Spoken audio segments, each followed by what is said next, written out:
to me. I don't think they have cell service out there, for one. But there are ways to collect this information. One of the things we do is deal with noxious weeds. In Shasta County, we had a particular weed called purple loosestrife. And through aerial survey, each plant has a certain color spectrum that it shows up on aerial photography. So by analyzing aerial photography, a lot of times you can determine the acreage and distribution of a particular plant or weed species. And they've done this for noxious weeds. So I think possibly an idea to assess the crop, if people are that interested in it, would be some sort of aerial survey of that nature where the photographs are analyzed in that manner. Outside of that, I mean, farmers in general, when it comes to how much they make, they play their cards pretty close to their chest. I mean, we have enough trouble getting information from the cattlemen, so.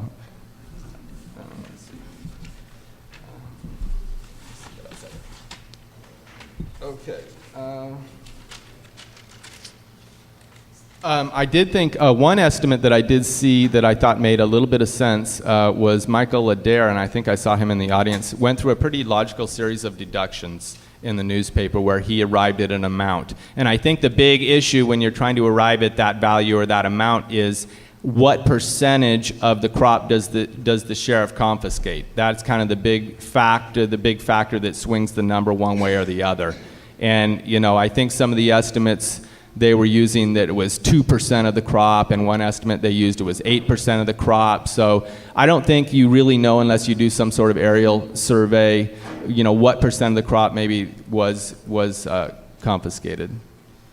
So one other thing I would like to mention is the water issue, and I think Tom mentioned it earlier, and several other people have mentioned it. Water is a critical issue for Mendocino County right now, particularly in agriculture. We are on the verge of some new regulations, the in-stream flow policy that will take effect here within the next year or two. And the purpose of these regulations is to maintain in-stream flows for salmon and steelhead. And so the agricultural community is already facing some pretty serious restrictions in terms of how and when they can use water. And I think water is something that's going to drive the development of the whole county. So I think in these situations, marijuana is a very water-thirsty plant. It uses a tremendous amount of water. I discovered that when I looked at some of these. The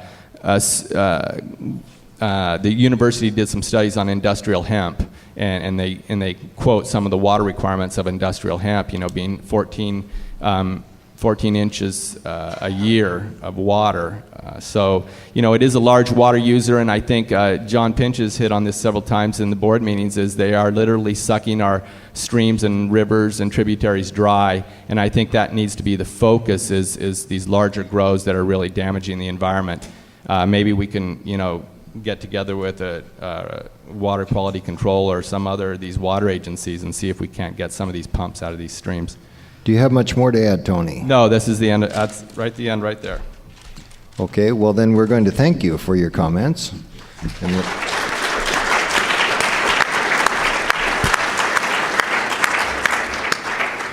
Along with the comments that are posted from the survey around the edge of the wall, you'll see a couple of little maps, two little turquoise-looking maps with some text in between. That was a high school student's project on why Alder Creek was dewatered. He became curious about it, and he got busy, and he found it that there were 20 or 30, I don't know, some large number of illegal diversions which had essentially sucked the river dry, killed all the fish, and so on and so forth. Subsequently, independently, I was able to ascertain that illegal grows were the principal use of that water. So you can look at that, and this young man in high school here has received national attention because he studiously followed all the protocols that the agencies need to do. He's been awarded by Mike Thompson. He's spoken with President Bush. He's been a guest speaker at ex-Governor Deukmejian's house, and he's getting quite a bit of attention from that, and you can see what the effects of that are right there. Now, we're going to take 3 minutes. 3-minute break, 5-minute break, something like that, while we get a few chairs up here for all our panelists to be here all at once. And then we will ask questions that we have been collecting at the back of the room to the panelists in general. And we're going to spend about 25-30 minutes. So short break, and then we'll be back. Now, I'm going to ask you all to be brief, and I'm looking over here.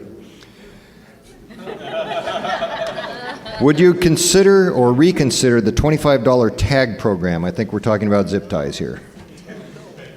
You have 12.2 seconds. We would if it follows the guidelines of Prop 215 on medical, not recreational, and it's a fee structure for the county, which means it would have to be approved by the Board of Supervisors. Thank you, Sheriff. Actually, this one is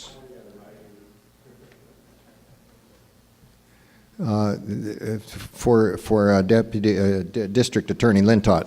Do you have data on the percent of increase in the number of home invasion robberies and the number of children taken into protective custodies due to the illicit activities of their parents? Now, I think we're focused on marijuana here, so do you have any data on the percent of increase in the number of home invasion robberies and number of children taken into protective custody due to, in this case, marijuana activities? Here's my pitch for more money when it comes. We're working on